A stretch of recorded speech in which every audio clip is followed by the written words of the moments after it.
नमस्कार, मैं विनोद कुमार शर्मा धर्मवाणी में आपका स्वागत करता हूं, अभिनंदन करता हूं। गीता में अर्जुन अपने विपरीत युद्ध की इच्छा से अपने भाइयों, रिश्तेदारों, मित्रों को विरोधियों की सेना में देखकर तथा यह सोचकर कि ये सब युद्ध में मारे जाएंगे, श्री कृष्ण भगवान के सम्मुख दुख प्रकट करता है।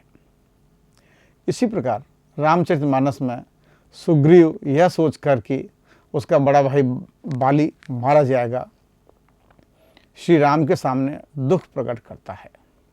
इस प्रकार सज्जन पुरुष कहीं उससे गलत कर्म नहीं हो जाए यह सोचकर विषाद में चले जाते हैं। गीता के श्लोक संख्या 26 से 37 में अर्जुन की मन स्थिति का वर्णन इस प्रकार किया गया है। तत्रा पश्यन्ति स्थितं तान् पार्थ पितृनथ पितामहान् आचार्यान् मातुलान् भ्रातान् पुत्रान् पौत्रान् सखिस्तथा श्वशुरन् सुहृदश्चैव सेनयोरुभयोरपि तान् समीक्ष्य स कौन्तेय सर्वबन्धान् उपस्थितान् कृपया परयाविष्टो विषीदन्नेम ब्रवीत द्रष्टुमेव स्वजनं कृष्ण योत्सवं समुपस्थितम् सीदन्ति मम गात्राणि मुखं च शुष्यति पे पुत्रस्य शरीरे मे रोमहर्षस्य जायते गाण्डीवं हंस्त्रस्ते हस्ताक्तक्चैव परिदह्यते न च शक्नोम्यवस्थान्तु भ्रमति च मे मनः निमित्तानि च पश्यामि विपरीतानि केशव न च श्रेयो अनुपश्यामि हत्वा स्वजनमाहवे न कांक्षे विजयं कृष्णं न राज्यं सुखानि च किं नो राज्येन गोविन्दं की भोगैर्जीवितेन वा आचार्य पितरः पुत्रस्तथैव च पितामहा मातुला श्वशुरा पौत्रा शाला सम्बन्धिनस्तथा एतान् हन्तुमिच्छामि घ्नतोऽपि मधुसूदन अपि त्रैलोक्यराज्यस्य हेतुं किं नु मयि कृते निहत धार्तराष्ट्रान् का प्रीतिस्या जनार्दन पापमेवाश्रयेदस्मान् हत्येतान् तायिन तस्मान् हार्या वयं हन्तु धार्तराष्ट्रान् स बान्धवान् स्वजनं हिं कथं हत्वा सुखिन श्याम माधव।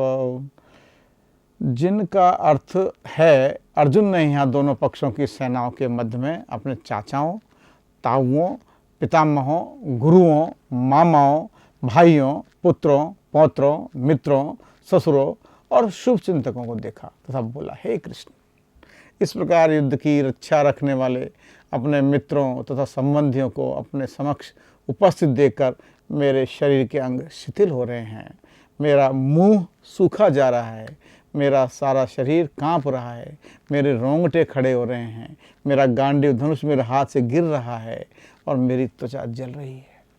मैं यहाँ अब और अधिक खड़ा रहने में समर्थ नहीं हूँ, मैं अपने को भूल रहा हूँ, मेरा सिर चकरा रहा है।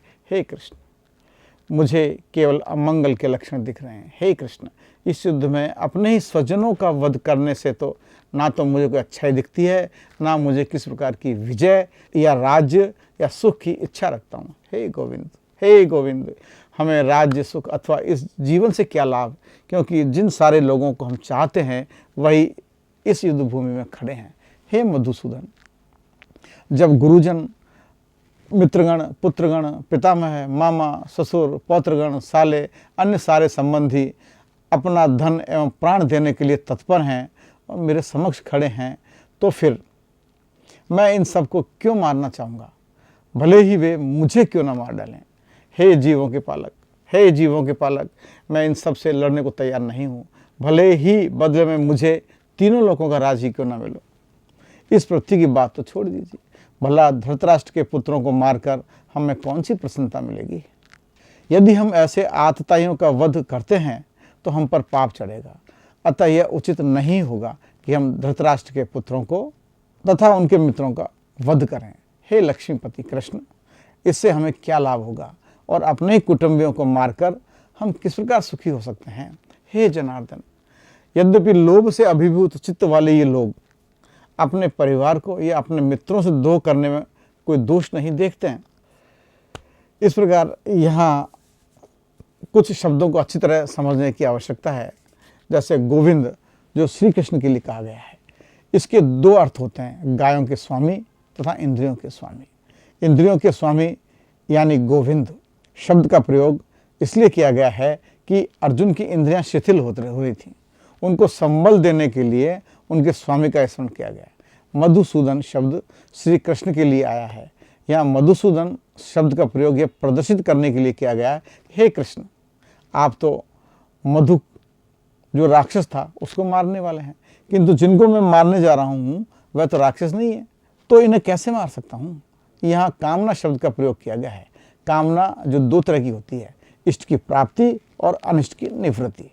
इनमें से इष्ट की प्राप्ति दो तरह की होती है, संग्रह करना और संग्रह करने की इच्छा का नाम लोभ है। सुख भोगने की इच्छा का नाम काम है। अनिष्ट की निवृत्ति में बाधा पड़ने पर क्रोध आता है तथा लोगों की संग्रह की प्राप्ति में बाधा देने वाला अथवा हमारा अनिष्ट करने वाला, हमारे शरीर के नाश करने वालों पर क्रोध आता है, जिससे अनिष्ट करने वालों का नाश करने की क्रिया होती है। यहाँ अर्जुन दोनों ही बातों का निषेध कर रहे हैं। यहाँ आतताई शब्द का प्रयोग किया गया है। आतताई 6 प्रकार के होते हैं, आग लगाने वाला, विष देने वाला, हाथ में शस्त्र लेकर मारने वाला, धन हरने वाला, जमीन छीनने वाला, स्त्री का हरण करने वाला। शास्त्रों के अनुसार इन आतताइयों को मारने में कोई दोष नहीं है, किंतु यहाँ अर्जुन अहिंसा परमो धर्म की बात कर रहे हैं। यहाँ जो भाव अर्जुन के द्वारा श्री कृष्ण के समक्ष प्रकट किए गए हैं, वही भाव श्री रामचरितमानस में सुग्रीव के द्वारा श्री राम के समक्ष प्रकट किए गए हैं, जो इस प्रकार है। देखी अमित बल बाड़ी प्रीति, बाली बधाओ इन भई परतीति, बार बार नावई पद सीसा, प्रभु जाने मन हर्ष कपीसा, उपजा ज्ञान बचन तब बोला, नाथ कृपा मन भयऊँ अलोला, सुख संपत्ति परिवार बढ़ाई, सब परिहरूँ करहूँ सेवकाई, ए सब राम भगति के बाधक, कहाँ संत तब अवराधक, शत्रु मित्र सुख दुख जग माही, माया कृत परमारथ नाही, बाली परम हित जासु प्रसादा, मिले हूँ राम तुम समन विषादा, सपने जेहि सन होई लड़ाई, जागे समुझत मन सकुचाई, अब प्रभु कृपा करहूँ ए भांति, सब तजी करऊँ भजन दिन राति, सुने विराग संजुत कपि माने, बोले बिहस राम धनु पाने, जो कछु कहो सत्य सब होई, सखा वचन मम मृषान होई, नट मरकट सब नचावत, राम खगेश वेद सब गावत। इनका अर्थ है कि श्री राम जी का अपरिमित बल देखकर सुग्रीव की प्रीति बढ़ गई और उन्हें विश्वास हो गया कि बाली का वध अवश्य करेंगे। वह बार बार चरणों में शीश नवाने लगे। प्रभु को पहचान कर सुग्रीव मन में हर्षित हो रहे थे। जब ज्ञान उत्पन्न हुआ तब वे यह वचन बोले कि हे नाथ, आपकी कृपा से अब मेरा मन स्थिर हो गया है। सुख संपत्ति परिवार और बढ़ाई सबको त्याग कर मैं आपकी सेवा करूँगा, क्योंकि आपके चरणों की आराधना करने वाले संत कहते हैं कि यह सब सुख दुख संपत्ति आदि भक्ति के विरोधी हैं। जगत में जितने भी शत्रु मित्र सुख दुख आदि द्वंद्व हैं, सबके सब माया रचित हैं, परमार्थ में वास्तव में नहीं है। हे श्री राम जी, बाली तो मेरा परम हितकारी है, जिसकी कृपा से शोक का नाश करने वाले आप मुझे मिले, और जिसके साथ अब स्वप्न में भी लड़ाई हो तो जागने पर उसे समझकर मन में संकोच होगा कि स्वप्न में भी मैं उससे क्यों लड़ा। हे प्रभु, अब तो इस प्रकार की कृपा कीजिए कि सब छोड़कर दिन रात मैं आपका ही भजन करूं। सुग्रीव की वैराग्य युक्त वाणी सुनकर, उसके क्षणिक वैराग्य को देखकर हाथ में धनुष बाण धारण करने वाले श्री राम जी मुस्कुरा कर बोले, तुमने जो कुछ कहा है वह सभी सत्य है, परंतु हे सखा, मेरा वचन मिथ्या नहीं होता। अर्थात बाली मारा जाएगा और तुम्हें राज्य मिलेगा। काकभूषण जी कहते हैं कि हे पक्षियों के राजा, नट के बंदर की तरह सबको नचाते हैं, ऐसा वेद कहते हैं। तो दोस्तों, आज यह रही अर्जुन के विषाद और सुग्रीव के बैराग की व्याख्या। यदि आपको पसंद आई हो तो कृपया लाइक करें, शेयर करें, सब्सक्राइब करें। हमारा नारा गीता मानस की वाणी घर घर पहुँचानी।